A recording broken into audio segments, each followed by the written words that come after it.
本当？見えないでしょ？どこにいるのかな？見えないよ。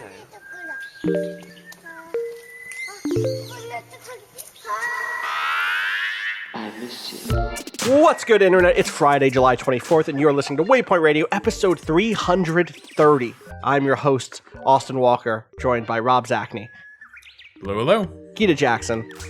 Sup? Carter Contreras. Yo. And Patrick Klepek. This is the podcast where we're going to talk about why Rob was playing Alien Isolation last week, right? That's what we're... I played some of that a couple weeks ago, and I just didn't bring it up on the podcast. So... Wow, okay. Wait, I thought it was Shift. Wasn't that the one we were talking about? Yeah, Oh, I was Shift. playing both, Kato. Good.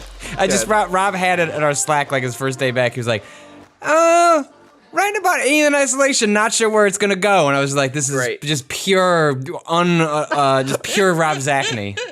It's pure Rob Zachney.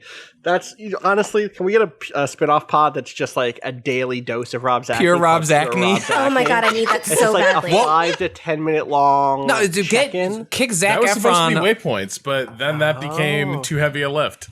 Kick Zac Efron off his travel show and give it to Rob. God, I saw clips of that going around, and he seems like he's having fun, I guess. He seems like I don't know Zac Efron. anything about that man. I don't know shit about him. I'm not, who could say?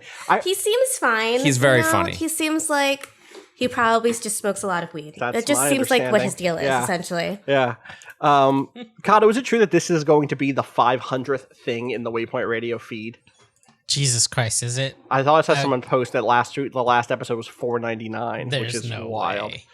God damn it. There's a way. We put a lot of shit in this feed, my guy. So, if so, hold thank on, you to I'm everyone who checking. has stuck with us over the last few years.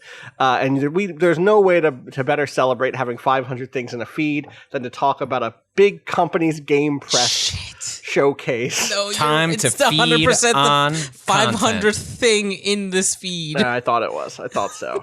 Jesus It is what it is. Today we are going to talk about the Microsoft Xbox Showcase, the Xbox. I guess it's just called the Xbox Showcase, right? Because they didn't tie it necessarily to new hardware. Many of the games they showed will be cross-gen, though not everything, certainly.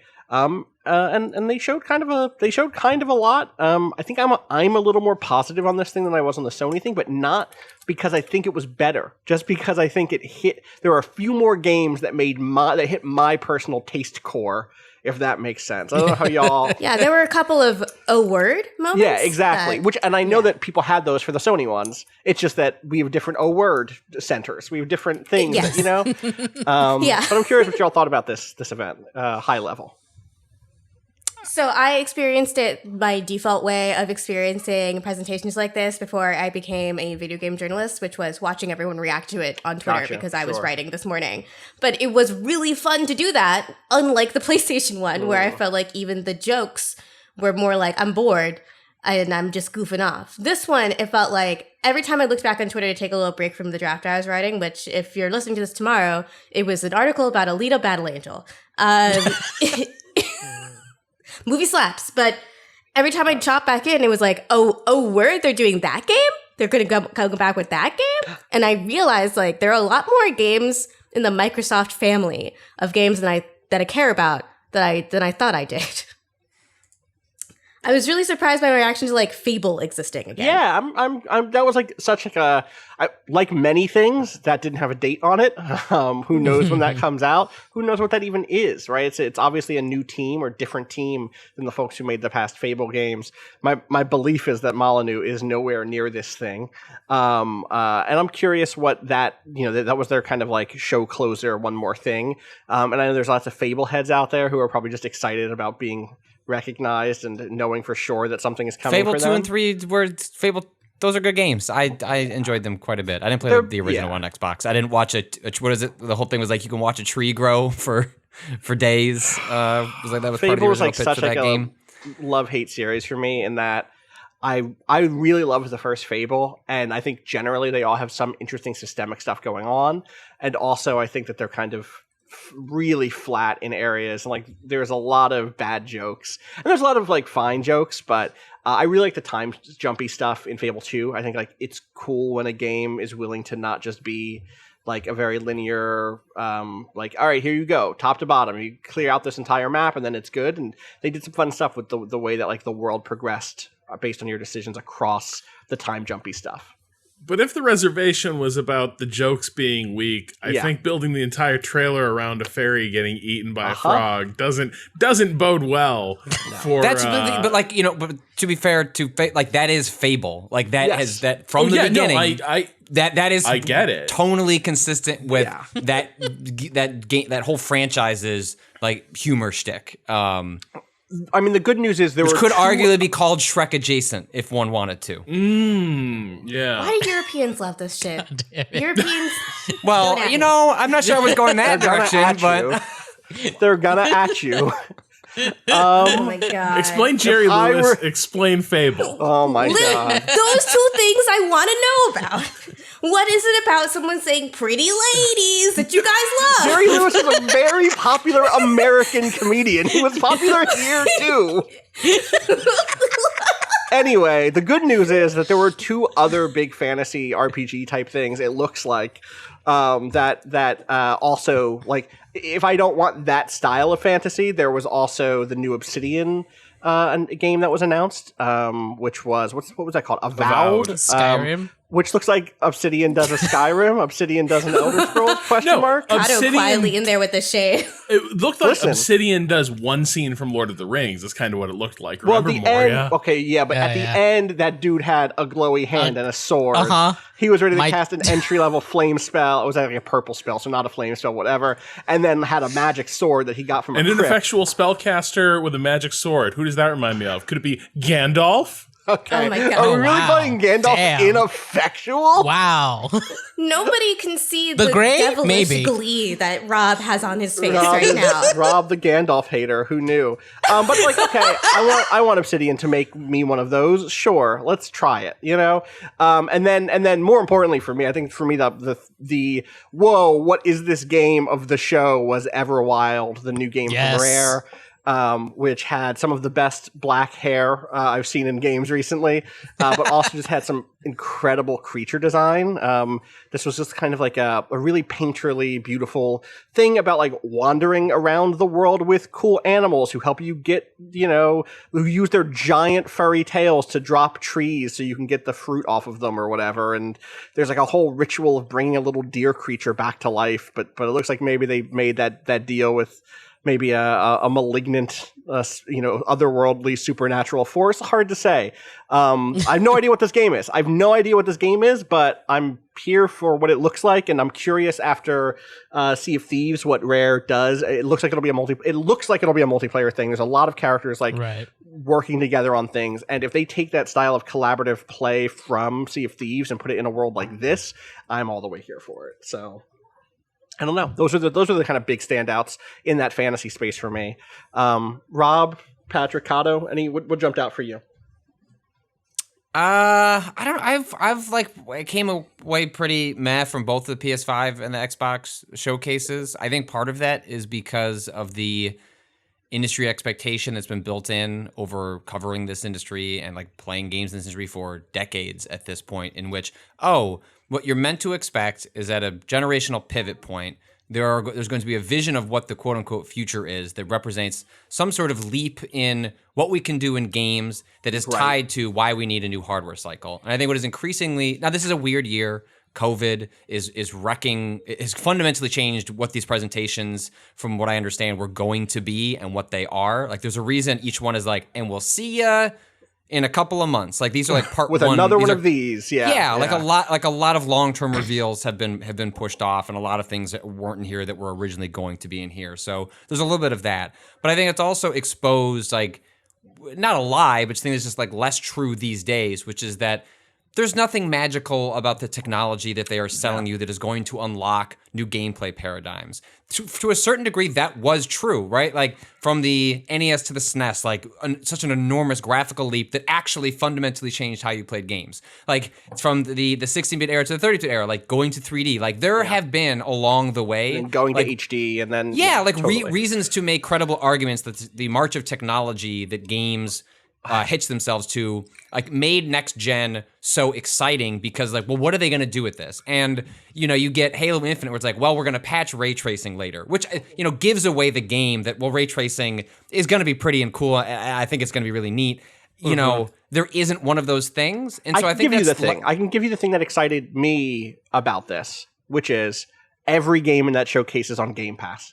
And that has nothing to do with technology, but it's a different argument. But it's a different argument. It's not about the tech. It's about the way the services are going, the way the platforms are going. The fact that Halo is going to be on, I wouldn't buy that Halo game, but I will play that Halo game. You will. I'm spending $5 a month. Part of the Jelly of the Month club. Yeah, if part of the Jelly of the Month club. Last night I was doing some audio, I was doing some podcast editing, and I needed something to do while audio was like processing, and I downloaded this game that shout outs to Jeff Green, Lonely Mountains Downhill. This little bike game that's like I would never spend $20 on this game, but it's for a service that I already own. Absolutely, and that's a lot of the games in that showcase. The fact that I'm already on that service is a really compelling argument, and I actually think they probably could have made that argument a lot more forward in this than they have than they did today. They've done it in the past. Last year's Xbox thing was just like, yo, Game Pass, 100 games. And I almost wish they would have hit that a little harder here because this is a bunch of stuff that seems kind of neat, Yeah, there wasn't none of the cloud stuff. There's nothing like, hey, actually, you don't need to buy this box. Like, they don't want to say this here because they want to sell you I'm increasingly believing is going to be like a $600 box. And I think they're actually going to pound their chest and say, we're actually excited about how expensive it is, honestly. Because they're going to have the other one. They're going to have the cheaper one. It's like, it's cool. You can do both. But I think it's just, there was a take from GI Biz that I saw going around before we recorded this, which is like, well, traditionally, like the way we respond to these like sort of events is like, well, how are these companies playing off one another? And like increasingly, I think this generation, if we're considering this like the pivot, including Switch just in that, is, well, they're all kind of doing different things. Sony's just doubling down on expensive blockbuster prestige games. Microsoft is offering a service where it's like, look, it's like Netflix. You might not like what here's this month, but don't worry. There's more stuff coming next month, including a game called The Gunk, which I didn't care for until I found out it's from the SteamWorld team, and I was like, hell yes, I love everything that studio does. It's called The Gunk. It's called a great name. The Gunk. Great name. I was talking to a friend. Those delightful Suck up that goop. I was talking to that gunk, please, not that goop. The goop is a different thing. They did not register the trademark for the goop. The goop is going to be the gunk copycat game. I was talking to a friend about this, and she was like, the gunk is definitely what they wrote on the whiteboard as like a placeholder name, like Project Gunk. And they're like, you know what? Fuck it. Let's just call this the gunk. Like, yeah, that sounds right. Well, that's what happened with, I wrote a feature on Bugsnax from a couple of weeks ago in which you could find tweets from Phil Tabowski, the head of that studio, Young Horses, where he tweeted about Bugsnax and the project title, and they said we had it on a whiteboard and just no one could beat it. So, oops, there it goes. We announced our game 6 years ago because we couldn't come up with a better name. So sometimes that's very funny. I bet that actually, we might be surprised how often that happens more than it doesn't. I'd believe it. The Gunk, for people who missed this, is a third-person adventure game-looking thing. You play a character who's a big robot arm, very cartoonish, but still 3D polygonal graphics, like art style. And then she uses this big robot glove to suck up a bunch of black gunk, and then presumably do something with it. We didn't really. I guess we saw like a tree bloom. It's one of those. It's one of those like suck up the gunk. You wanted gameplay? That's not what these presentations were for. This one or the Sony one. I always want gameplay. Something has to be so aesthetically coherent and like special for me to care if it doesn't have gameplay, which again is part of why I think it was impressive that I walked away caring about Everwild. Well, but you also have Sea of Thieves as a like design touchstone. I know, exactly. I could see what they can do gaps in this space. Yeah. Totally. Whereas this was like, all right, you're running around and getting gunk. Okay, cool, sure. They always have smart mechanics, I like that though. Team. Yes, so like that's exactly that studio. It's like if you're choosing to do this, then I just believe you have a cool idea, and I'm excited to see what it is. The key to making one of those announcements with no gameplay successful in my eyes is like it has to be the right team and a game I can already imagine them doing. Right. And yeah, that's what matches up with Everwild and the Gunk. Everwild and the Gunk sounds like an 80s movie. Nah. That's the name of the new Taylor Swift project, right? Yeah, of course. God. Folk tales? Okay. Rob, you've been quiet. It'll probably bop, though. I'm going to continue being quiet. Something just got delivered, so there's going to be a small disruption in like 5 minutes. So there might be a pissed off dog. Oh no! There might be some clattering. Who knows what's going to happen? Okay, but let's go to someone else for just 1 second. Yeah, absolutely. Kato, how are you doing? What do you think of this event? I'm doing all right. Yeah. All right. I got to see new Destiny stuff. That was neat. What was that? What was new in that Destiny stuff? Talk to me about the Destiny stuff. So that's about the new expansion that's coming in November now. November? Yeah, 10th. Yeah, it got pushed, right? Yeah, it used to be September. And they said that they were adding a new element, so that means new classes, new abilities.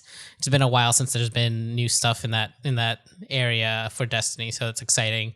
But what's more exciting is that the stuff that they kind of showed off was pretty interesting looking abilities where you can make ice walls, like that was the whole wild. stasis. Yeah, like there's like a moment where someone throws a grenade at a wall and like a platform of ice appears and then people start jumping up onto it, and just like the That's gonna idea be in the of raid like really for sure, right? Yeah, right. Absolutely. There's gonna be something like where you have to make that, and that puzzle jump. The jumping puzzle is gonna probably require you to have the platform grenade at some point, things like that. But it's just really an exciting new direction for them to go with abilities of like changing your environment and like changing the way you move around a space is not a thing that they've done a lot. But moving around Destiny is really fun. Like jumping around and shooting guns in the air or getting around enemies is like one of the best part. Like it just feels good to move around. Yeah. It always has.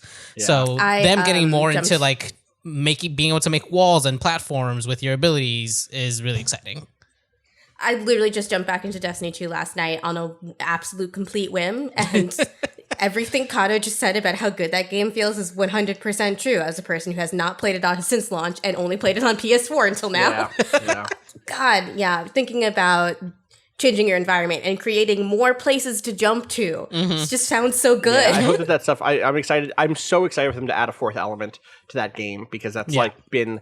I remember when the first set of expansions came out, the first big expansion came out. I was like, are they not adding more classes? Are they not adding more elements? And the fact that it's taken them this long, like I understand that's a huge change. I think what's come out since Destiny 1 has kind of shown why they've not necessarily gone that direction. And they have added. I should be clear. Eventually, they did add like whatever the fourth like ultimate sets were, or whatever the third ultimate sets were. Third. Yeah. This will be the fourth element. That was in right. That was in Forsaken, right? That was 2 years ago. Totally. Of expansions. So yeah. When that happened, I was like, okay, cool. This stuff is neat. But now it's like, okay, awesome. Also, other Destiny 2 thing there, Game Pass, all the expansions, Game Pass, and then. Also, on the Series X, it'll be 60 frames per second, which I'm not a big frames person, but I remember when that game came to PC, looking at that tree, just being like, you know what? That red tree. That red tree looks fucking good. That game looks all right. What version That's do also I just get like an incredible deal. Oh. Yeah, I know. Well, I was just going to ask that, like, what version do I need to get my favorite shit out of the vault? That's going to be my question. Well, what do you mean? Like the content vault stuff? Yeah. It's nothing. None. Just wait. You have to wait for it to cycle out of the Disney Vault. You'll see when it's available. They'll only put it out on very expensive Blu-rays or now on their streaming service. Rob, it does seem like. Go ahead. Sorry. No, I was just gonna say it does seem that the stuff that's coming in and out of the vault does seem to be added to the base game and not the seasonal pass. So it'll be part of. I would fucking hope so. Yeah. For people who don't know, Destiny has started doing a thing where they put. Or they're going to be doing a thing shortly where they're putting stuff away. They're like, no, that planet doesn't exist anymore for you to play on it. Yeah. This game is too bloated. We're going to focus down the thing on new stuff, basically. And they're also bringing stuff. They're also bringing stuff from back. Destiny 1, right? Yeah. So like the Cosmodrome area is coming back, and the Vault of Glass raid, which is my favorite raid of all fucking time. Yeah, that raid is coming great. back. I've only done a few raids, but that was one, and I really liked it. Excited to throw ice around that old raid, right? Like things. That'll be cool. I'm excited for the way that those old things will interact with that those new abilities. So, yeah, agreed. Yeah, that was great. Rob, are you back with us now? Can you talk about this event? Yeah, or cautiously did you not go? I am. Okay. No, I'm here. Should we say anything else, or should we just jump to the big announcement that I had to message you about immediately? We might as well. We need to get to this. We need to get into this. Yes, we do. What the? Okay, Stalker was a game. A video. Stalker was a movie that adapted Roadside. Okay, Stalker was a book. It well, wasn't no. The Stalker. girl just bought Roadside Picnic. I was gonna say, Roadside by the Picnic way, was a and book. just started reading Yes. it, by the Stalker- way. I also won't just spoil bought the anything. Stalker Criterion Edition DVD. That movie slaps. So Did I you have not get- played this game, but somehow I was preparing myself for this day. Did you get an edition of Roadside Picnic with Le Guin's intro? For Yes, it? and it's Oh, it's so good. fantastic. Yeah, it's a so really good. good essay Yeah. about that. Just what she says about mundanity and how it enhances that world. I loved her analysis. Yeah, it's sick. Anyway, moving on. So then, after the Stalker movie, GSC Game World, is that correct? The original developer makes Stalker with periods in between each letter. Not technically a direct adaptation of either the book or the film. I don't think it's litigious. They're very careful. And that's a game and its expansions. So it's kind of standalone sequels, standalone expansion-y sequels that have a lot of that were, I think, a little ahead of their time in terms of player expressivity, systems-driven open-world combat and exploration, blending kind of first-person combat with traversal puzzles and putting those puzzles in a big open space, and also lots of resource management, lots of like making sure you don't die. It's the and next all-time great vibes. and all-time great vibes. That game has great vibes. And then they had two sequels, Clear Sky and Call of Pripyat, that were, again, they were sequels, but none of them were Stalker 2. Then, a decade ago, Stalker 2 gets... The only reason I say they weren't is only because coming right on the heels of them, Stalker 2 was announced. In 2010, scheduled for release in 2012. And then it fell apart. There's a little story in there, too. Okay.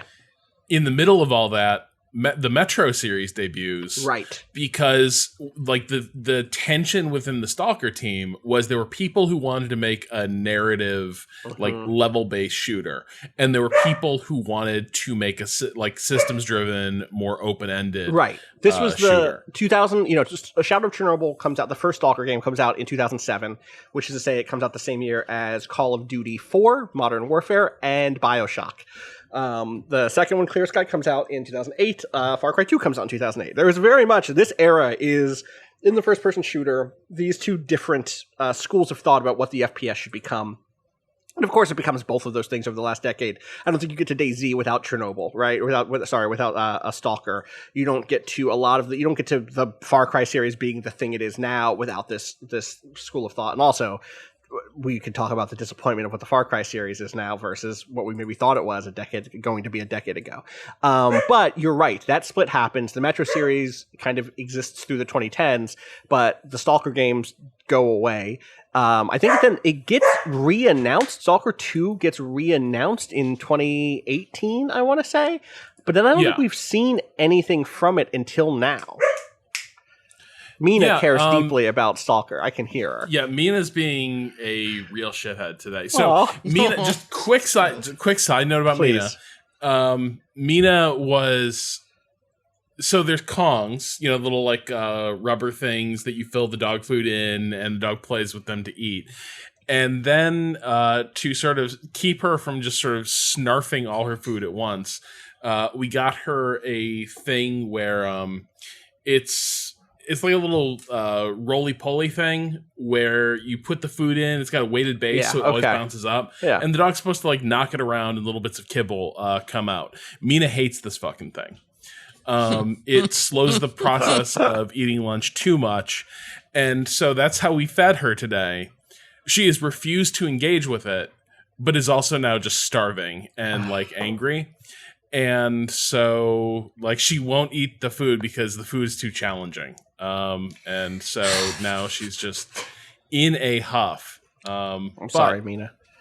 So, so Stalker's got this weird... The other thing is, remember the first time Stalker 2 kind of imploded, it imploded in such a way that, like, you kind of looked at it like, oh, there's nobody legitimate behind this thing at all, right? Like Stalker 2 fell apart in a way that was like, this is classic vaporware, where there were promises being made, but it doesn't look like there was any development happening on the back end. And then when this new like re-announcement of Stalker 2 came out, it also looked a little bit just there's no details, right? And also it's difficult to say at this point, like, is this really GSC Game World? Is this really a continuation of that team's vision? It's been over 10 years. And those questions haven't really been solved, but the difference is, like, great day in the morning, a Stalker trailer was part of a Microsoft presentation. And that game will be part of Game Pass. Like, the mind reels. Like, Stalker was such a weird thing, and now here's Microsoft being like, we have something for you too, weirdo PC gamers. Here's this. And that's very cool. And the trailer was all fan service, right? It was all like high-end cutscene renders of iconic Stalker Shadow of Chernobyl like locations. If not exact locations, at least. Yeah, exactly. Very, very recognizable designs and places. Yeah, for sure. They've said that those are visuals. They've said that those visuals are basically what they're targeting the game to look like, and who the fuck knows? There's a lot about this project that makes me go, and I understand both of you getting excited. I get it, but I just want to put into the world. No, I'm with you. Lowered expectations. I'm with you. I get it. Listen, but they threw a bolt at an anomaly, and the anomaly went, whoosh, and that made me feel good. Nice. You know. Yeah. That's Stalker to me. Stalker to me is walking down a hallway, being like, I bet there's some bad shit up there, throwing a little bolt, having go, whoosh, being very scared of what just happened, and then being like, I bet I could still get across this room. I just got to find the right thing to jump on. I don't know. There's a motherfucker playing a guitar at a campfire. That's Stalker to me. The bolt stuff is the only way in which it is really an adaptation of the Tarkovsky movie. That and the Wishcranter, I suppose. Yes. The two big things, but no, I get you, and that's why I'm trying to underreact to this thing, where I'm like, there could still not be a Stalker 2 that like actually exists behind that thing. But Microsoft wouldn't do me like that. Like, I think, you know what, I'll bet Microsoft vetted this project and they were even more impressed than like you would think. The thing is, Microsoft is a real company, right? Yeah. Like, they're a real company for sure. You wouldn't think that they would put a fake game, you know? Yeah. They wouldn't do that. Yeah. I bet we will see. But they definitely would. It's the thing. They absolutely 100% would. What's one of the things, right? It's like when you're like, Gina. You lost me. I think that the fact that they're putting out so many things on Game Pass means you're going to get those DOA projects, those vaporware projects. God, the new Vectroid album only coming. Yeah. God, Macintosh Plus 2 coming only to Game Pass. We can keep going on Stalker stuff, but I think that you're totally right that who the fuck knows? They put it on FAQ. People should go read that if they're curious.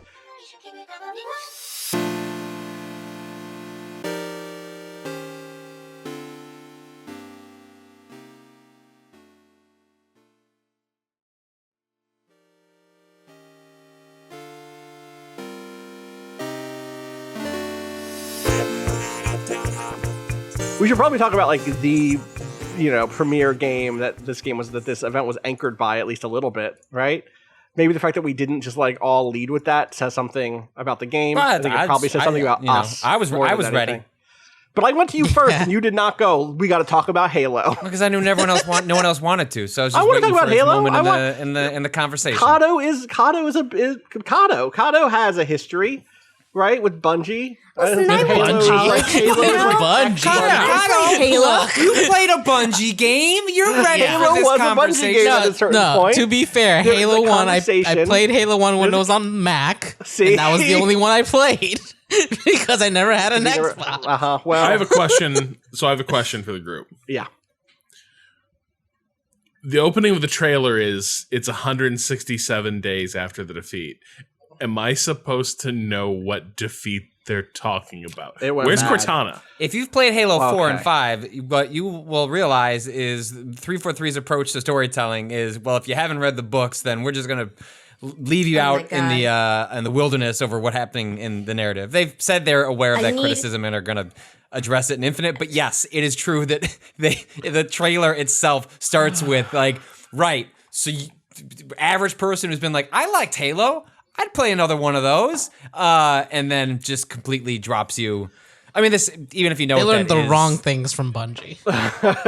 Just I need to just all of you more. to send out just like a mental hug to my good friend Alex Arbuckle, who has told me he has read every single one of those Halo novels. People They're out love there. him. I have friends who love him. Absolutely, yeah. He was able to, using the novels as a reference, tell me definitively that no, Master Chief's suit does not jack him off. I thought that was true. Yeah, I was gonna. Was that not true? No, it's not true.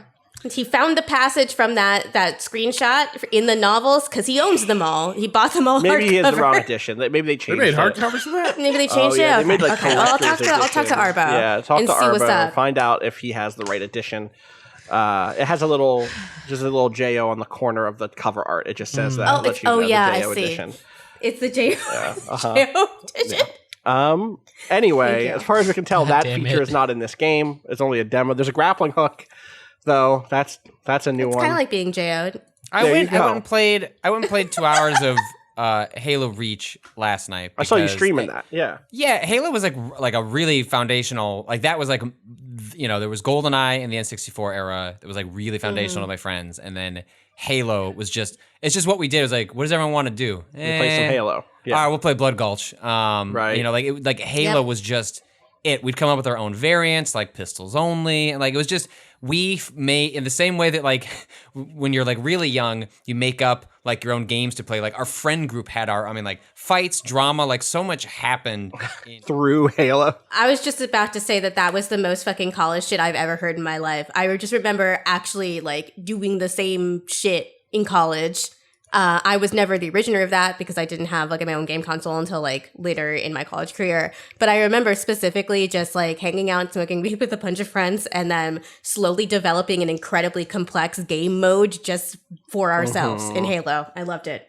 Anyway, I mean, that was cool, like Peter. the thing about Halo 3 specifically was the multiplayer in that game and let you build custom modes, let you build all sorts of cool spaces. I think that was Halo 3 is the first one with the Forge, right? Am I misremembering that? No, you're right. Okay. There. No, I was gonna say like in Halo 2 was stolen off of a French manufacturing plant before that game came out, and in college, someone in my dorm realized like, hey, don't you have a modded original Xbox? And I was like, oh, I do, because I was reviewing games for GMR and Xbox Nation in college. So in order to get like early discs from publishers, I had to like self mod an Xbox of mine. Broke one and then had to mod it again to make it work. But I got it to work, and so he had a DVD burner and like burned a copy of Halo 2, and I put a sign-up sheet in front of my dorm room and then got to act like a god king and like would shoo certain people away or allow certain people in. I made people kneel in front of my door before they came in to play Halo 2. Because the multiplayer was so important. Like people were like losing their like truly it is hard because like the luster of Halo for a lot, like it's hard to remember how big that series was. It is hard to remember how monumental the release of Halo 2 specifically was. It was the biggest thing going in games. Like the line to pick up that game at GameStop on my college was like stretched for blocks. Like it was incredible how like of the moment that was. And yeah, I was the one making people kneel in front of me so they could play the multiplayer 24 hours for it. Do you remember I've that? never been that popular in my life. I don't Neither think was Patrick I. was popular at the end of No, it. so like Gita, don't take that as a ringing endorsement. No, I just sincerely congratulations. Like you've achieved a status of Thank being you. in college I could never have dreamed of. Unbelievable. But I remember that leak because it also, a friend of mine in college, and we were in college at the same time, I think, Patrick, also downloaded it, played it, beat it before the release, and then went to like the campus game room. Everyone was huddled around the shitty TV, and everyone was watching someone play through the campaign. And he just came in and was like, "Oh yeah, I hate this. This game actually kind of sucks. It ends on a really bad cliffhanger. Here's what happens." And it was like, "Oh no, word? Oh, for real? You okay? Really? You're gonna okay? This game hasn't been out. How do you know? Shut the fuck up, man."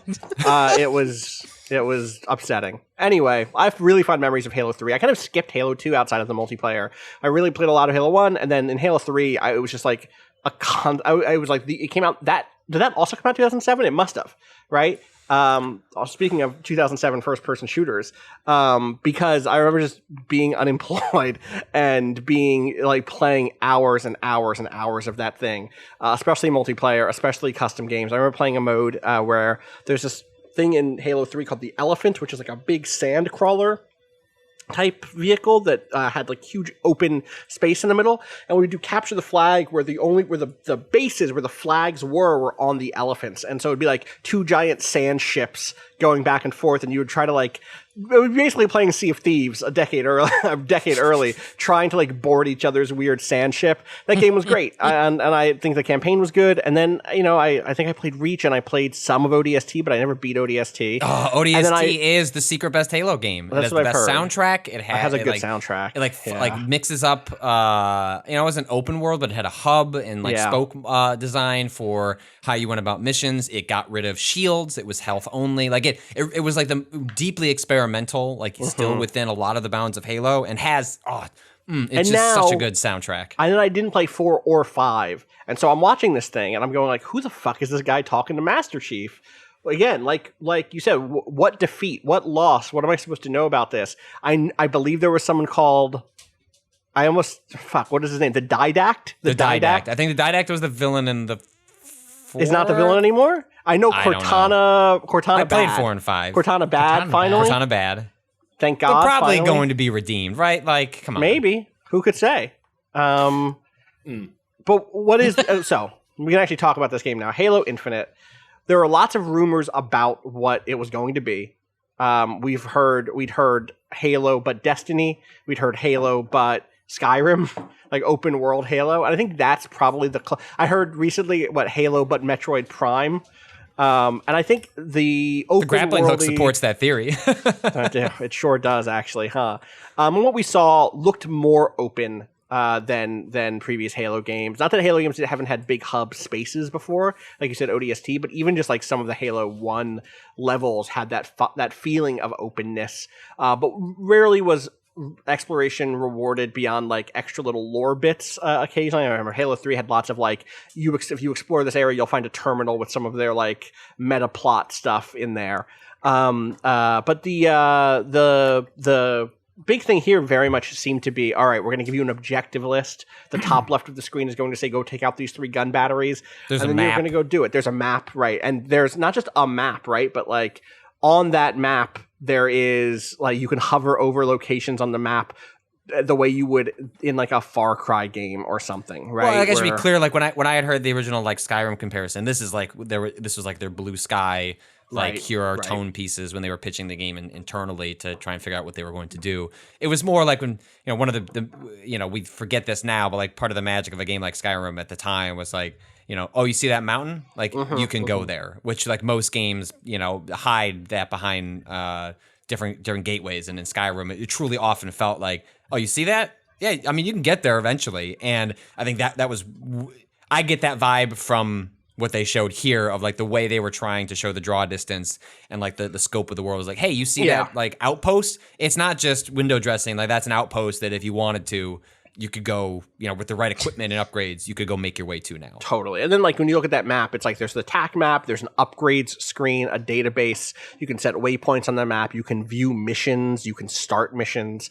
The icons do very much have that vibe of like, Far Cry style. Okay, this mission is destroy the east, north, and west gun battery, and there's little collectible icons. And am I going to cut up the Covenant to get pieces to build a bigger satchel? Oh, I absolutely think you are. I 100% think, especially with the armor breaking stuff, the way that it showed, like, I don't remember which characters they were, but when you hit them, their armor comes off. I guess they were the brutes, probably. That to me looks like a craft yes, I think you will totally get crafted upgrades in this game. Give me an animation with Master Chief bent over with a hunting knife. The knife. Carving up an elite. Yeah, totally.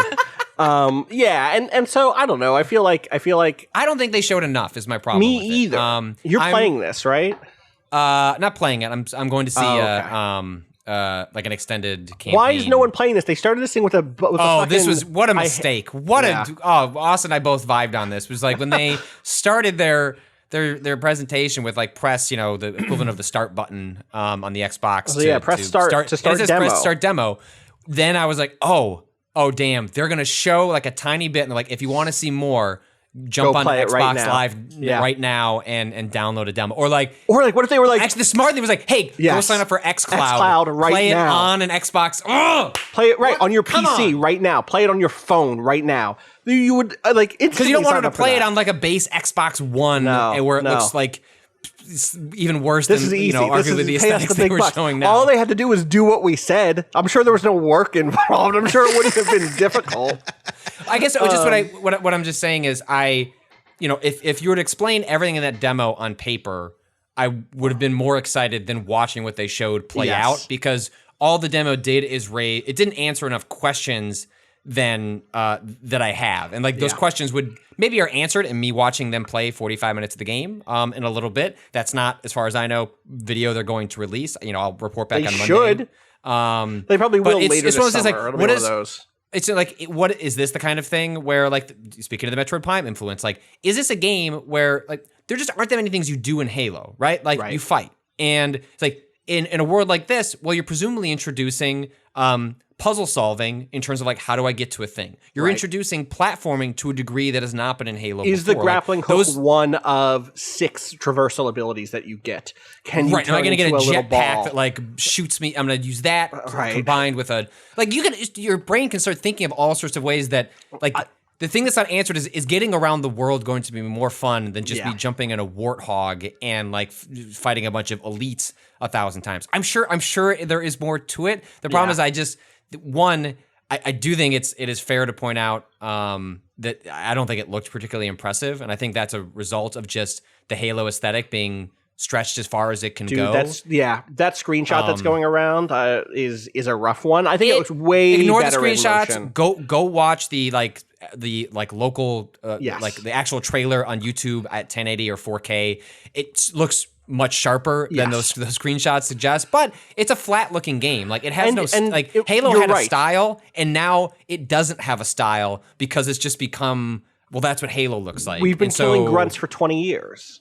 Right, I was like, okay, cool, get out the charge pistol and then shoot that at the elite. His shield comes down, and I go up and I can melee him and take him out. You do this, exactly, that exact motion. But now I can shoot a hook at him. And like, I don't mean to be disparaging because I'm sure there's more going on, but this is where this kind of demo, it's like, it almost would have been benefited from just a sizzle reel. This like, here's a bunch of shit from the game all packed together of cool stuff you can do. Whereas like shown here, this like 8 minutes is like, well, in that 8 minutes, there was like about 30 seconds where I went, I'd love to see more of this, and I just didn't find that it answered those questions for me. One of my biggest things very much is going to be like, what's this open world like to move around, and what are the fighting areas doing in it? Like, am I just finding a terminal that is you know what I mean? Because that's the Press thing. F to move plot forward, right? If exploration is a huge part of Infinite, which is implied to be a huge part of an open world, what are you doing in that? Am I meeting characters? Am I having conversations with them? And that's never been a part of Halo. There's never like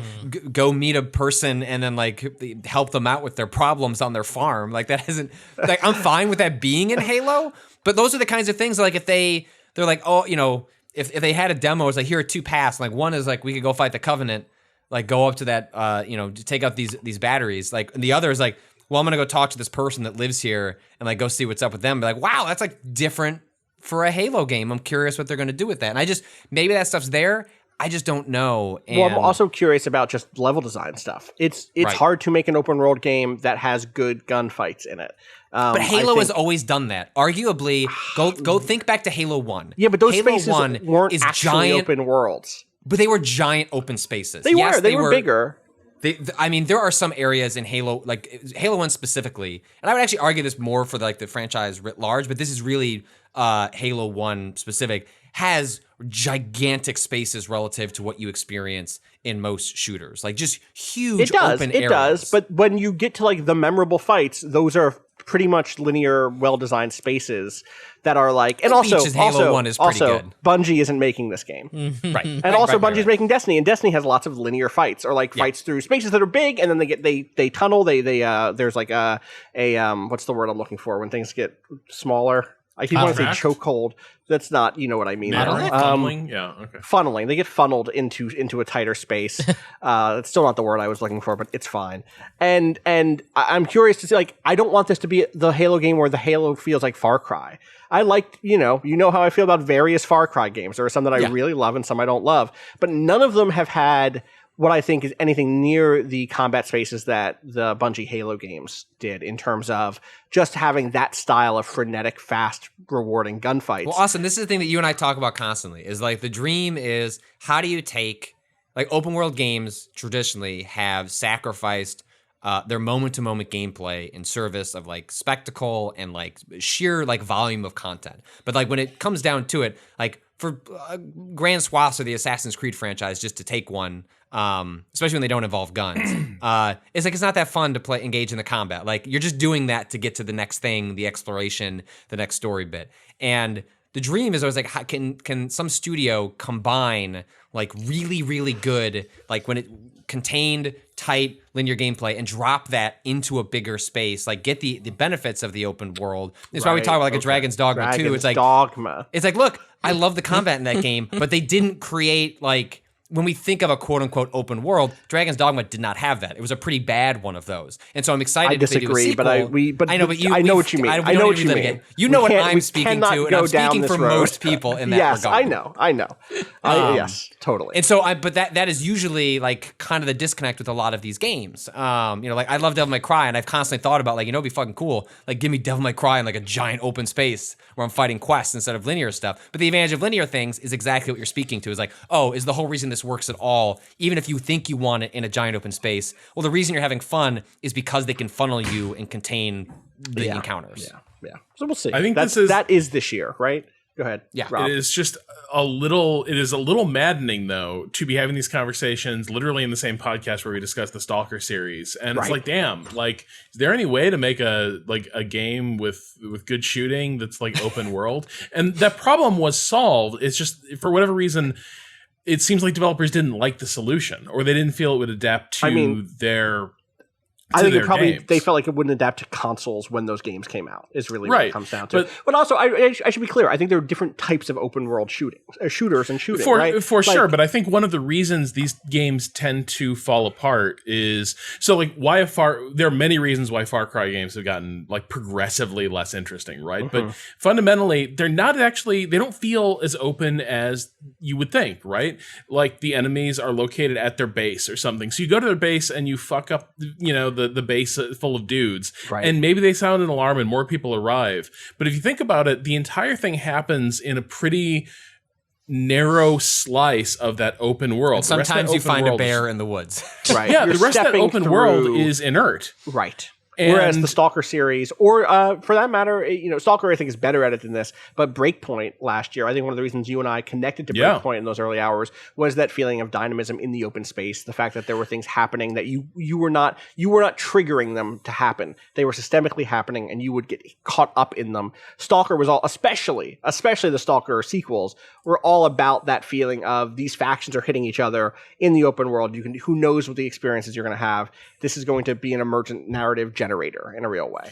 Right. So, and that's why I think like the thing that is kind of worrying about the notion of this being a direction for Halo is go take out these 3 turrets is like I have a feeling that it's going to be 3 underwhelming, fairly open encounter spaces that I'm going to have. Right. At the end of each one, I'm going to push a button or like plant a charge or something, and that's going to be it. And I can do it in any order I want, but it's not going to be a case where like there's a cool story about Master Chief operating alone behind enemy lines that is going to unfold as he is trying to do these 3 things, right? There's not going to be you're just trying to complete the mission, but then you're spun off in a cool other encounter. That does not feel like the game that they're making, but I don't know. It is tough to tell because the other part of this trailer seems so conservative in just like, it's Halo. Remember how much you love Halo? Yeah. Like, but it's especially big, Halo 1. Halo, but big now. But big,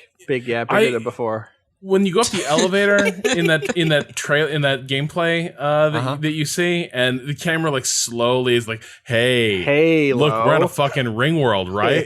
Yeah. And then it like pans around, and it's like those look an awful lot like Covenant crates and HVAC units that I'm just gonna be.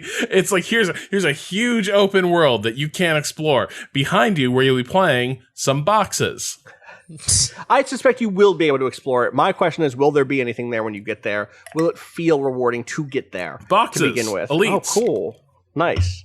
But again, elites in boxes. I think there's to some degree. This is also, you could say that about Breath of the Wild. What's going to be there? Bokoblins, and what are the little guys that you chase or that you find? They're hidden. Why am I blanking on that? Koroks and Korok seeds. And like, okay, yeah, like on paper that sounds really repetitive, but the good world design and traversal made that game really sing for me. If those boxes are real good, if those gunfights are really well designed, if those spaces actually make me go like, whoa, that was a really cool experience, I don't necessarily need the systemic interaction to justify a huge, long Halo game where I get to feel good while playing Halo for 50 hours or whatever. Would I prefer that they take like a big swing and do some interesting systemic interaction and have like, whatever this new, what do they call it? The Banished, whatever this new faction is of basically just Covenant 2 versus another faction. By Dominus Gall. Yeah, dude, it is just 100%. Yeah. It's so fucking wild that character showed up and I was like, that's Gall from Destiny 2, from the Red War. It's also exactly like the dude it's also the Khan in Ghost of Tsushima. This is just the style of villain that video games is down with. Like, all right, tough, rounded face, gives a speech like he knows what's up in a way that you don't. Also, this is what villains are. Also, has this happened before, or is this he's got the fucking knives? Like the whole setup looks like the fucking legendary symbol from their difficulty. Oh my god, does it? Uh-huh. I didn't notice this. That's very funny. Right? Like when you like bump the difficulty up to legendary, it's got the knives and the skull. 2 knives across it. Yeah. He's just a walking. I can't believe you've done this to me. He is the legendary difficulty icon, just his body. That's fuck off. Damn it. Another little just random question about Halo the games versus Halo the lore, right? Just little side question here. Yes. In that trailer, we saw the part where we're getting, the stirring scene of the Master Chief suit being assembled while Dr. What's-Her-Face is like discussing how, really all this technology is nothing without a hero inside of all that shit. I wonder if this can save humanity. Correct me if I'm wrong. Yeah. I have not read all the novels, but I do seem to recall this being kind of a material point. Wasn't the whole Master Chief thing about like creating a super soldier to go like put down colonist rebellions? Yeah, no, it's bad. They're fascists. They're fascist super soldiers. That's the bit. Yeah, when I was streaming the Reach last night, they were like, "Oh right, like that's Dr. Nazi." Like yes. What's her like? There's like this consistent scientist across the games. Is that Halsey? Is that who that is? I think so. Elizabeth, something like that. Anyway, yeah, no, you're right. The extended lore is very much in that space that like Warhammer 40K or the Verhoeven Starship Troopers of like, oh, this is a fascist authoritarian, Earth regime that is trying to crush colonists. And then it turns out that when the aliens invade, they've already built their super soldiers. Whew, That was a close one, but they definitely put down a human revolution for sure. Right.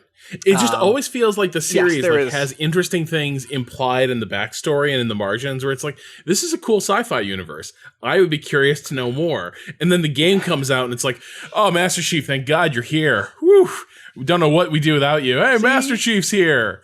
And it's like cool, but also it's like if somebody made a shooter out of Jinro.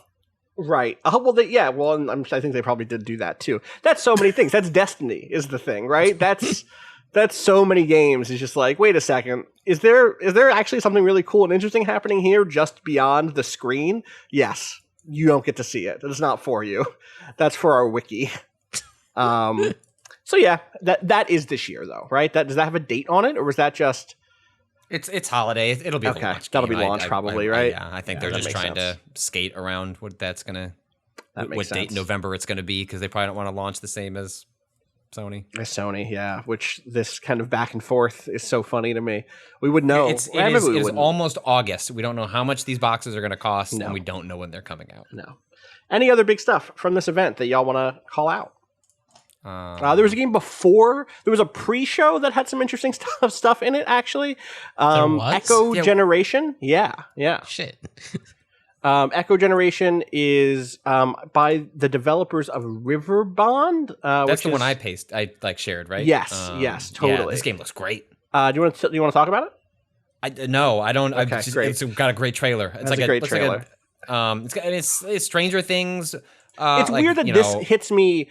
I watched this and I was like, oh, this is the first Stranger Things video game. I know they've made other ones, but none of them, Stranger Things as a show seems to play with the genre conventions, sounds, and look of the kind of source material it's riffing on in a much more direct way than the Stranger Things games do, in a much more effective way.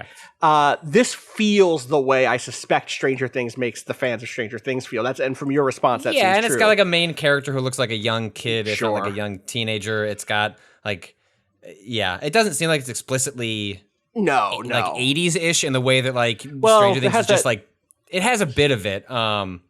It's pixelated 3D graphics. It's synthwave, music. like a card-based turn-based RPG. I guess you're fighting like spider tanks and things like that. I don't know what's going on in this game, but it has a look. It has beautiful. A vibe. Yeah, totally. Speaking of things like this that have a look and have a vibe, did you see that Star Renegade's got a date yesterday? That really good-looking RPG that we played at PAX a few years ago. That's like, oh shit! Yeah, really? That's coming out this year. That's September. Yeah.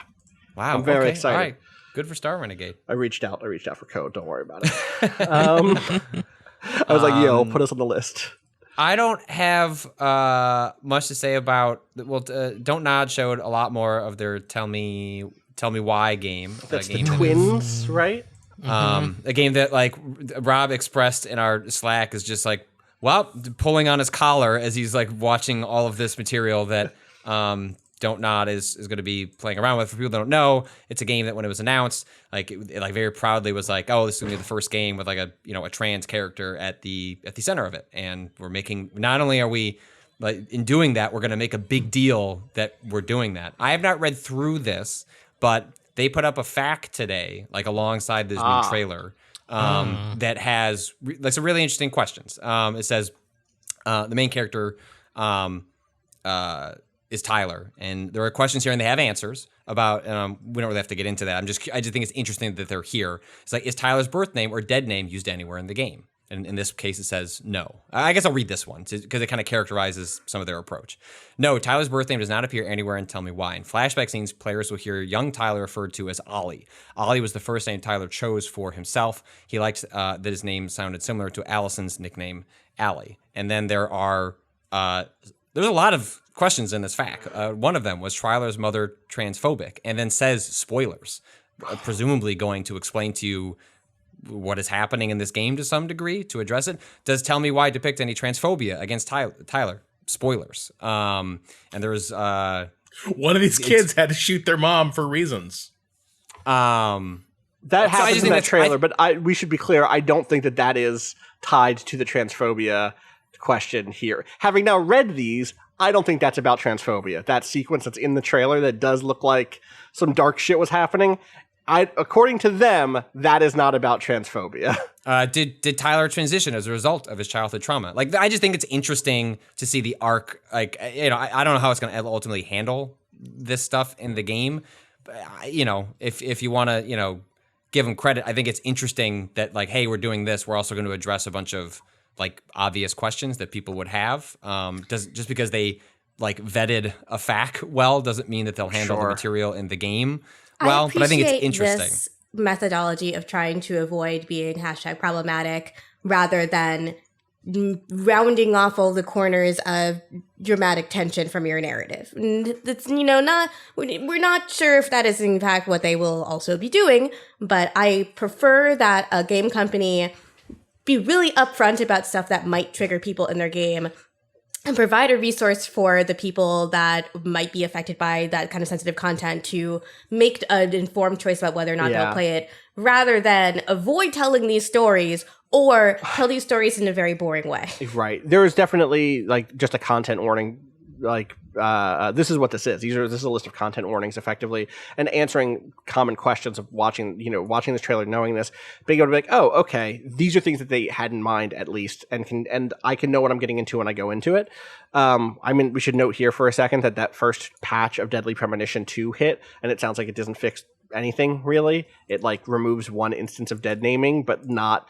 It doesn't adjust the story or change. Sweary's out here deleting tweets. Dude, it's bad. Yeah. Also, I expect to write about something eventually, but I'm waiting to see where it lands. There is I'll shout out really quick. There's a Laura Kate Dale video that goes into the history of Swery and kind of the way that he's had trans characters in his games, and goes deep into why the missing worked well, and then really gets into what the fuck happens in this game, or in not this game, but in Deadly Premonition 2.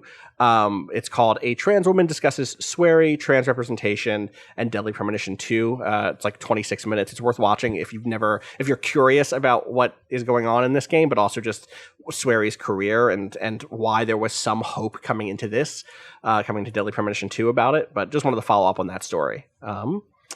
What else? Anything else here from this event worth shouting out? I guess the other pre-show thing was a new game co-created by Yuji Naka and Naoto Oshima, which I believe that they worked together on Nights into Dreams and some Sonic stuff, and it's called Balan Wonderworld. It seems like it's like a 3D platformer with, like, different characters you're choosing to do different abilities and stuff. It's not my thing, but I saw Danielle was excited about it because, 3D platformers. It's cute. What is it? Psychonauts 2 looks good. Yeah. They've since confirmed that game's not coming out this year. It's coming out I believe next that. Year. But part of that's because they did an interview recently where they said, we removed all the boss fights and a bunch of levels from the game because we ran out of money. And then Microsoft bought us, and they were like, do you want to just add that stuff back in? So it sounds like that's adding a decent amount of time to the game. But I saw a demo of that last year at E3, and I have less... Like, I liked Psychonauts when I played it, but I don't have the same reverence for it others do. But I enjoyed it and was, like, happy to see them take another, like, twirl in that world. And I found the demo to be really promising. Like, not only did it seem really funny, but the actual moment-to-moment platforming and combat seemed... like more than just competent to get to the humor and the visuals. Like, it seemed like it would be, at least a little above just like, it's here so you have something to do in the game while you get to the next big, gag that we've put in there. That interview with Tim Schafer from a little while ago, I want to say it was early July over on gamesindustry.biz, was really interesting because it was basically him being like, it has been weird since we got bought by Microsoft and knowing that all of our games are going to go out on Game Pass, because it's like, it's the same, except we're not always just terrified about going out of business. We can just work on making the games that we want to work on. This is weird. There's just like I wonder if that ends up changing games long term, because do you feel less of an obligation to make a game longer? Do you feel less of an obligation to do certain things if you are specifically like a Microsoft studio? Like, this doesn't apply nearly as much to everybody for releasing Y, but if you suddenly can scope and plan differently, because look, we don't need to keep people around for 50 hours. We just need people to have a good time and make it till the next billing cycle. Like that's that's still an equally, in some ways, crass way to think about it. But you can also imagine a world in which that frees people up to do different things in their games because there's just a different expectation of like where that's going into the world. Totally. A few other tiny things that are like State of Decay 3 is going to exist at some point. That's so early that I don't. You got to show me something. You got to give me something here a little bit. Rob, do you have feelings about Forza? Deer. What? Yeah, there's a zombie deer. That's true. I asked if the you Forza trailer Forza. sucked. Damn. Like just that was sorry shit, man. Like why even bother? If you're just going to show cars, like driver avatars circling around a set, like it was pointless. Damn. Gran Turismo, that was doing it right. I thought Darktide looked like, in terms of just, hey, it looks like it's Left 4 Dead, Warhammer 40k. Yeah, bunch of agents of the Inquisition. I mean, it's, plunging deep Rob, into a haunted hive city. It's sure. Vermintide 40k. That's why it's called Dark Tide, because Vermintide, but dark 40k. Yeah. You're not playing Space Marines. You're playing like You're playing lowercase SM Space Marines, not 40k style big bulky, armor Space Marines. It seems so. Yeah, actually, well, no, I mean this would be Astra Militarum, I think. Okay. But the fact that the narrator for it is an Inquisitor or somebody writing to an Inquisitor means they might actually be a different force entirely. Either way, I do I kind of enjoy the vibe of the trailer. Let's do it. Like, yeah. If this was out now, I'd be like, Rob, you want to play that this weekend? Absolutely. So, there's some sort of new drop of Phantasy Star Online 2 coming next year that looks like the thing I'll need to actually commit to playing it, because it just looks way better. The UI looks better. There's new combat animations that makes it look less like a game that came out 10 years ago and more like a game that came out 3 years ago. And so I'm here for that. And then it's called New Genesis. My two things related to music. One, the Tetris Effect expansion, the Tetris Effect update called Effect Connected is coming out. Tetris Effect is going to hit Xbox One and Series X this year, and that's going to have co-op and multiplayer. And it said like an updated single player or something like that. Which, like, sure, okay, cool. I love that game. But the second I realized the song that was playing, it like my heart got caught, and I was like, oh shit. Fuck, Tetris Effect makes you feel things. I love that song so much. Feels like a less good version of the song. It was a less good version of the song, but yeah, what are you going to do, right? Also, I did enjoy, so there's a tension to that video for me. You watch, it's like the song's playing, it's all these pictures of like people like who are kids, older people of all, walks of life, just anyone playing Tetris, and holy shit, they can play together. They can play together. Get connected. Mizuguchi is there. Frank Lance is there. And then I watched Dan the Reichert screens merge. Yeah. And I watched some truly shitty plays happen. And I'm like, this is not going to be a positive experience. I cannot wait to play Tetris with Rob. Rob is going to our first stream in years will just be us playing Tetris. God, unbelievable. Patrick, did you not see what I had coming? Did you not see what my next brick was? Oh, it'd be you so fucked good. up my play. Thank you very much. So funny. Okay, where do you want me? Since you're gonna get in my way, where do you want me to put this brick? Oh my god, I can't wait for this. This so is going funny. to be so like wonderful. The thing is, it's like 3 boards, and you can you can put stuff in other people's boards collaboratively. It's great. That sounds so. Oh man, I'm ready for it. I would not be a good partner. Of course you would. No one's gonna like playing with me. I can't wait. Kato and I will be over here playing together the way it's meant to happen. Oh look, I've got this big straight line. Where am I gonna put this? Ooh, I got so many options. I'm taking bids. Who would where should I go? Who wants to buy me beer? The other music thing is, did y'all see the trailer for Crossfire X? Fuck. Yes. I did. The Asian popular multiplayer shooter that is now getting a single player campaign developed by Remedy. Developed by Remedy. Did y'all realize what you were listening to musically? No. Oh, you should turn it up. You should raise it a little bit here. Go to like 20 and listen to what this woman is singing. Very soft piano, kind of heavy drum beat in the background. She says, what'd she say? Let's listen real close for me. What are we going to do first, Rob? I've turned it way up. What is this? She's saying first we're going to rock, then we're going to roll, then we let it pop, go, let it go. What?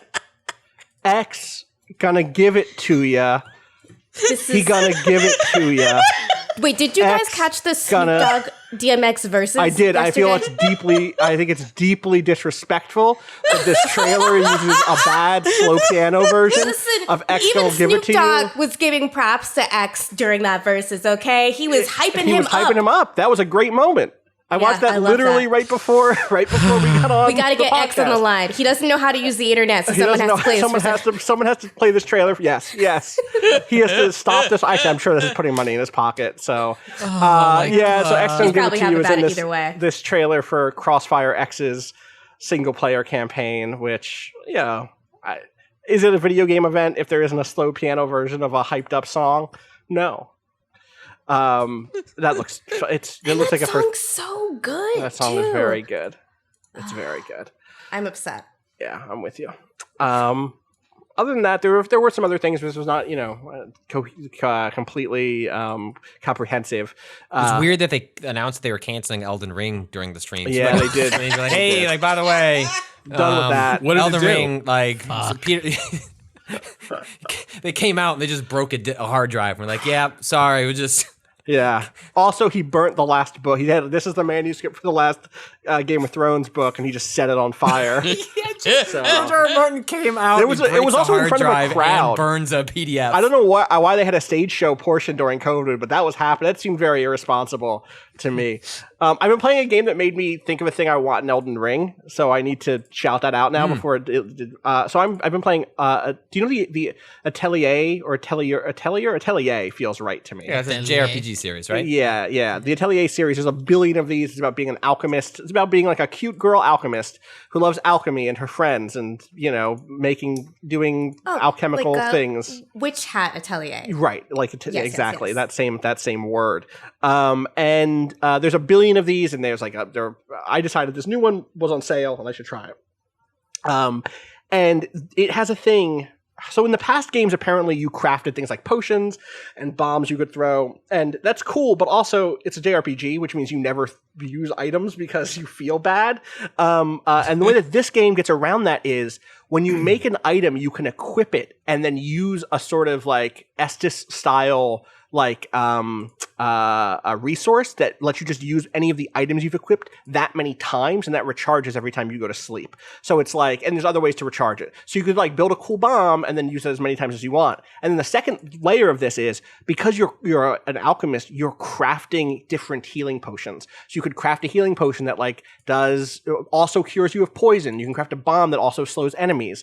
And because you can equip them and use them indefinitely, you get to basically throw resources at building the best version of the thing you want. And I want the version of this game where I could build my own Estus flask. I could build a anti-poison Estus, or I could build an Estus that gives me fire resistance and then equip that before going out into the world. I want that to be in the next Dark Souls game so bad. People should play this Atelier game. It's like 40% off right now most places, but just for that crafting thing, the moment that I understood how this crafting system worked, I was like, why is this not in every other fucking game? If Bloodborne had this, if Bloodborne let me craft different types of reusable potions, it would have been my favorite game of all time, and it would have even fit that world really well, because it's all about weird, alchemy and science gone wrong. And so that is my feature request. FromSoft, please play Atelier Ryza. Ever Darkness and the Secret Hideout is the subtitle. Please take that crafting system for consumables. Thank you.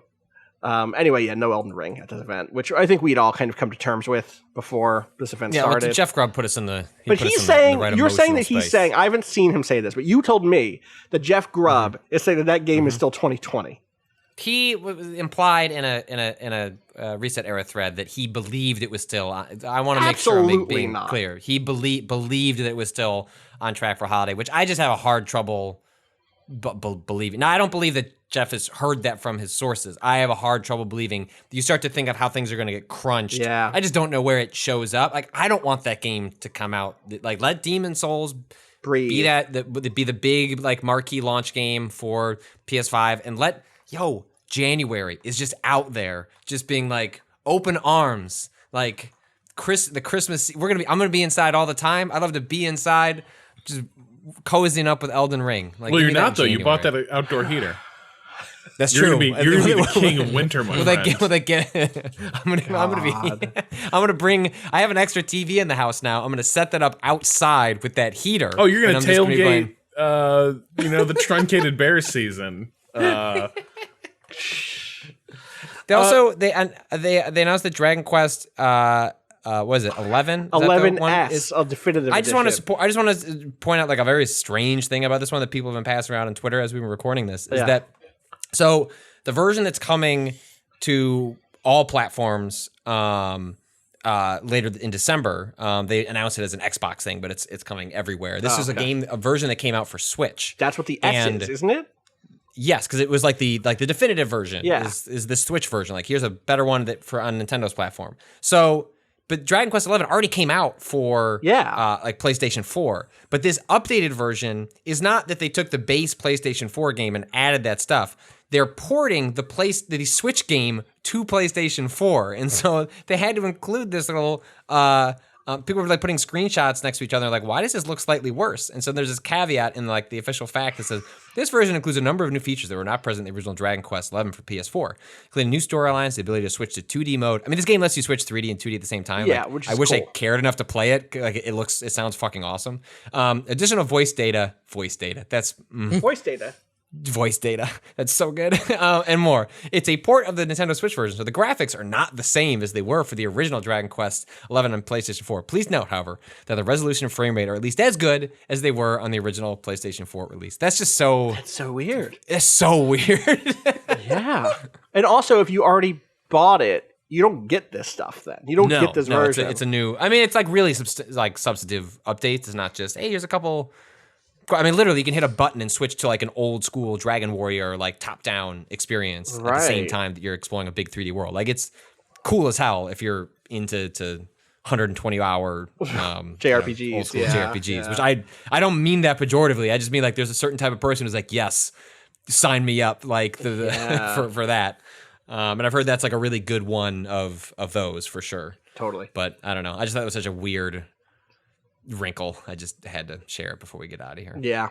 Also, I saw the mech game. I saw Exo Mecha. It's an FPS. If I don't say this, people are going to be like, why didn't you talk about Exo Mecha? That's fine. It's very shiny. I will say nothing in that. The first half of that trailer does not there's no set mechs. your expectations for the fact that there are just going to be two giant mechs beating the swords. shit out of each other. Yeah, it looks like... I remember sitting there watching, like, I was like, I had my baby, and like I'm trying to deal with her while I'm watching this thing, and I'm like, I must have missed some sort of like tonal switch to explain why we became Pacific Rim. This looked a lot like very shiny Crysis. It looked like what if Crysis wrapped in tinfoil, and then also a mech showed up. I don't know where the textures went. Like, everything just is super silvery. I don't know. It's very weird. There are textures, but you know what I'm saying. It looks fine. When it comes out, I'll try it. The other thing I would point out of the Xbox stuff is Microsoft has like said multiple times that they want to bridge the gap between whereas Sony, like, hey, Miles Morales, like, that's not coming out on PS4, that's just PS5, and like that's how games have been released historically in the past during these generational switches. Microsoft's been like, hey, like, part of the reason that you can probably explain why Halo Infinite looks a little flat is could be partially art, could be a still game that's not done, could also very well be, hey, we have to support the original Xbox One, which is not a platform you really want to play games on anymore. And it's going to run on that, and so you can see how some limitations potentially there.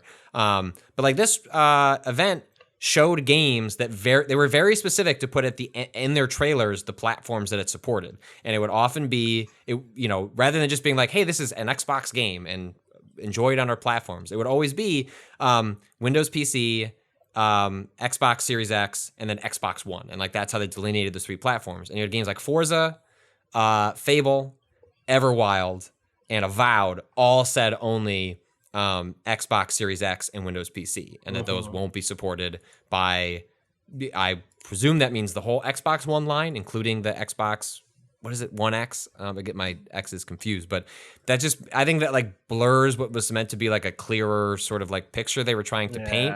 Or your suggestion is great. Did they just show, like, was half the games they showed here things we're not going to play till 2022? Which then makes you feel like very strange about all of next year, which that would fit the model of, generational switches, which is you get a couple games at launch. The first year is pretty bad, but you're just kind of wait until the following Christmas. But it just makes it a little, I expect Sony to have like a more even keeled lineup next year, but we'll see, I guess. I think that's probably it. Unless there's any final thoughts on this, I think we can probably wrap this up. I know. We all still have the rest of the day in front of us, and we're recording later than we normally do, so that's weird. Any final thoughts before we send people home? What's As Dusk Falls? What? What's As Dusk Falls? I don't know. What is it? Oh, it's a visual I thought you novel. said what are dust balls? What are dust balls? Like, I don't know. It does Dust look like a visual balls. novel. It looks like a visual novel or like a motion comic thing. Yeah. It looks like a Remedy cutscene. It does made look into a like a video Remedy game. cutscene. Yeah, It does. I was like looking at it, I was like, okay, this is the cutscene. Okay, when are they going to show me like what is this game? And then it just kind of ended, and I was like, what is that? What? I will say, like, it's rare to find genuinely a new aesthetic. You know what I mean? And although that gives me some Remedy cutscene vibes, I like mean that like really in a complimentary way. Like, I'm curious to see what it's vibing differently than I've seen most games vibe aesthetically. This game is being made by Interior Night, which is an independent game studio of veterans from Quantic Dream and Sony. So the person who talked, Caroline Marshall, if I'm mispronouncing that last name, apologies, was on the creative team behind Heavy Rain and Beyond Two Souls. So hopefully this is going to be one of those things where it's like, wow, without David Cage's presence and the terrible studio culture of Quantic Dream, allegedly, maybe there'll be like a lot of cool stuff here. We'll see. Yeah, I don't know. It seems like it's like a generational American Southwest story is the vibe, right? It's like, here's a little girl, she grows up, there's some stuff going on with family, and the cops show up, Yeah, we'll see. like a family drama with like crime at the heart of it. Yeah, that's what it seems like. Seems interesting. But I was just kind of left like, okay, but is it going to be like you choosing some of the actions these characters take? Or I'm curious. It had a look, it had a vibe, but I'm also kind of like, I wonder what that's actually going to be. So it's on my radar now. Yeah, I'm curious. All right. On that note, we should wrap this up. We'll be back next week with more. As always, you can follow us on Twitter at Waypoint, or go to waypoint.vice.com. You can follow me on Twitter at Austin_Walker. Where can people find you, Gita? At XOXOGossipGita. Kato.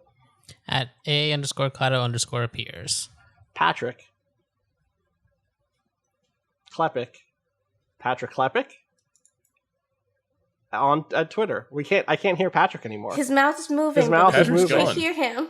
Patrick's been taken by the internet. Well, you can follow him on twitter.com/Patrick Klepek. Rob, how about you? At Rob Zachney. Thanks, Rob. Patrick said, Discord is breaking up. I said it. It's on my recording. I guess so, if you say so.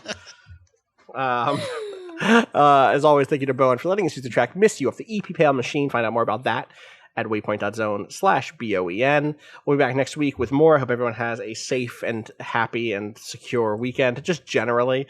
Shout outs to the protesters in Portland. Shout outs to the protesters everywhere in this country right now who are fucking standing up to some truly authoritarian bullshit. We are on the edge of we're not on the edge. We're over the edge on a lot of stuff, and the response should be as such. So shout outs to everyone out there who is stepping out and putting their lives in. Patrick is touching the microphone. It's not working, Patrick. It's not working. I'm sorry, but I'm sure you have very important things to add to this conclusion. Patrick's giving me the finger and he left. Patrick's gone. Bye to Patrick. And bye to everyone else. As always, fuck capitalism. Fuck fascism. Go home.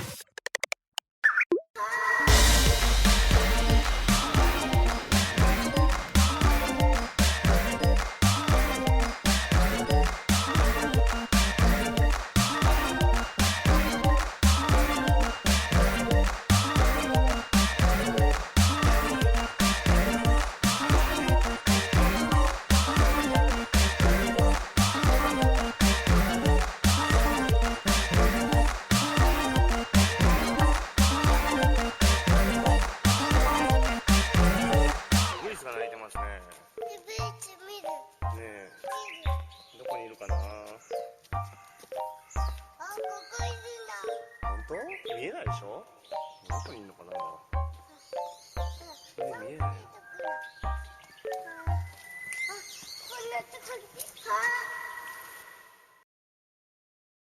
All right. Oh.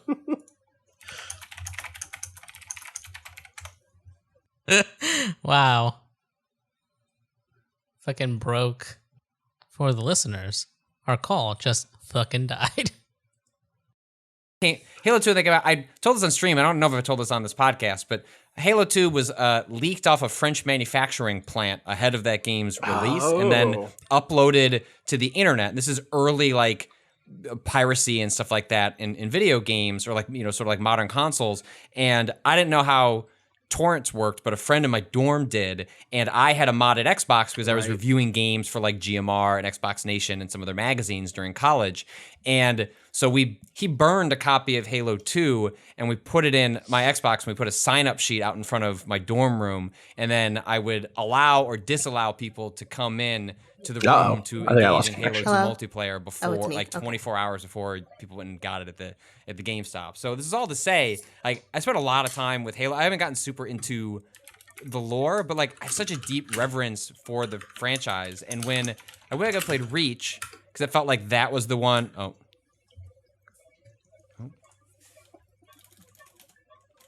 Did we all lose connection? Uh-oh. Hello.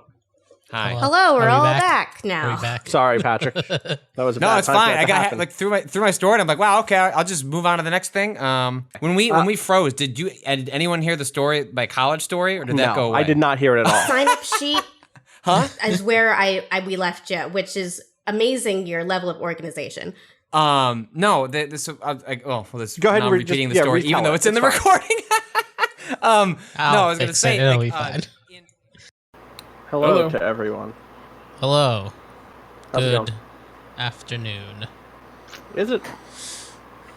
Oh, give me 1 second. You mean good? It is afternoon. Good afternoon. I guess the good, it's, you know, subjective. Sure is. Uh-huh. No?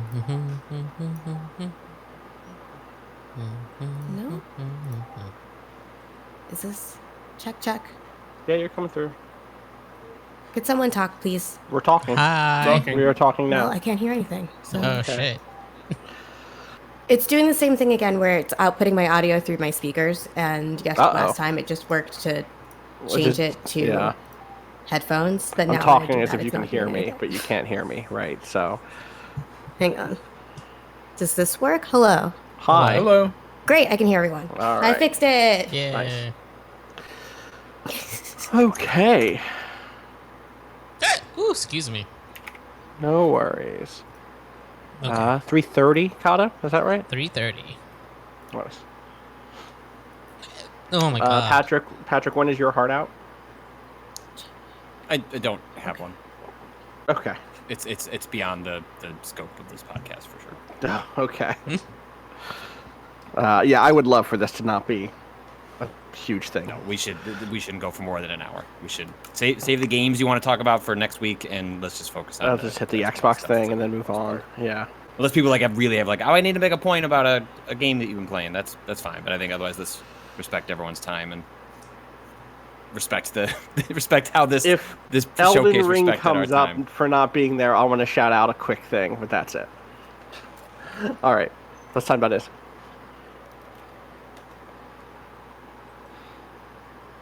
Let's see me try to